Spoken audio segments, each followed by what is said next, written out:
Howdy guys, I want to show you something anyway. Let's find it, shall we?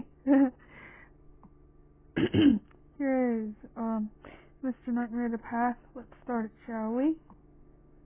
It started when I was 10. Yep. The neighbor's cat hated me. Aw. She hissed and clawed at my ankles as I walked home from school. Aw. I was afraid to kick her away. The owner was my mom's best friend, and I feared punishment if either of them saw. Yep. But I hated that cat. Why? I knew I had to punish her. Aw. I decided I would crush a few of my mom's aspirin and put it in some of the leftovers my mom made me take to her every night. I didn't think it would kill her, but if I'm not honest with myself, I was glad she was gone. Oh. I wish it had stopped there, but sadly it didn't. Yep. What had started with the cat grew into a hatred for all animals, all living things even. I killed dogs, raccoons, rabbits, it didn't matter. Aw. I learned that it's much more satisfying when you kill with knives instead of poison. I delighted in the feeling of a knife delving deep into flesh. Aw. So strong, fearless. Things I'd never felt before when I was a mere child fearing punishment. Yep. When I was 16 or so, something changed. I was never popular in school, but people stopped talking to me. They whispered when they thought that I couldn't hear that I was a freak. They were right to be afraid. What? The animals were no longer enough for me. Is this I true? needed something more, something bigger.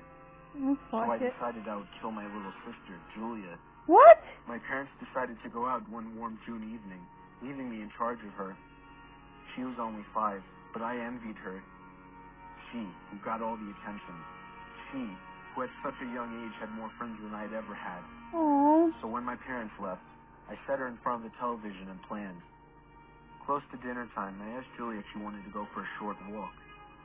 I brought a backpack, saying that we could have dinner in the small clearing about half a mile into the woodland that spilled out for miles.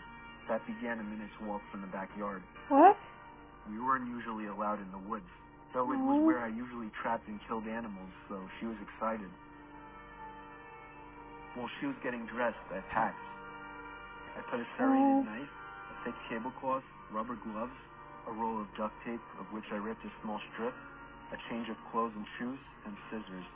We set off down the narrow path through the trees.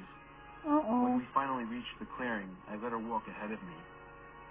I grabbed the strip of duct tape I had ripped off when we were at the house, walked up close behind her and put it over her mouth. What? Holding her still with one hand, I put on the gloves. No. I pushed her to the ground, binding her ankles and wrists with the tape. I placed her on the tablecloth, putting her as close to the middle as I could with her squirming. Cutting her clothes was easier than I had thought. She had dressed in a thin tank top because of the warm weather. What? I took out the knife and pushed it into her stomach slowly, savoring the feeling as the serrated edge tore through her soft skin, ripping through her organs. Ew. Streams of blood gushing out as I pulled it out. Ew, just blood. then delved it in again, faster, not stopping until her muffled cries and the rise and fall of her chest had ceased. Is that true? I carried her body to the deep river nearby and dumped it carefully into the current. After I had walked back, I took off the gloves and pulled my clothes from the bag and stuffed the soiled tablecloth and the remains of my sister's shirt in. Changing quickly, I also put my now stained and dirty clothes in the pack. That's not On my nice. walk home, I decided I should dump the bag in a dumpster at least a street away. When I finally returned home, I cooked a quick dinner of canned beef stew for my parents and waited. They came home only an hour after I had. What? "Where's your sister?" my mother asked as she sat down at the table while my father hung up their coats. I told her she had gone for a walk and I wasn't sure when she would be back. She looked at me wide-eyed. "You let your sister go for a walk by herself?" What? "Yeah, she's pretty smart. I'm sure she'll be fine," I Aw. replied, trying to stay calm. "She's 5. I can't believe you would be that irresponsible," she Yeah. said. "How long has she been gone?" I looked at the clock, repressing my anger. I had done this for them. Could they not see how much of a burden she was? What? I guess half an hour? I haven't really been watching the time. Oh. Mom stood up and grabbed my father's arm with tears in her eyes.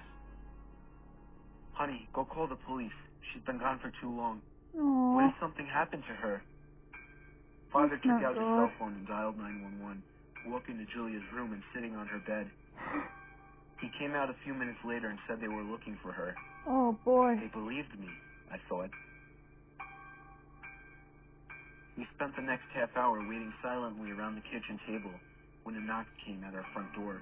What? Father jumped up to open it. Yes, did you find her? He asked hopefully. I'm sorry, sir, but we found your daughter's body in a stream in the woods behind your house. The policeman Ew! replied. Mother broke down sobbing. Father knelt, attempting to console her. I did my best to look sad and a little confused, as if I couldn't believe it was happening. Oh? The policeman informed them that they would investigate, but I doubt I'll be caught. Yeah. Nobody would think that even I, the freak, the lonely outcast, would kill his own sister.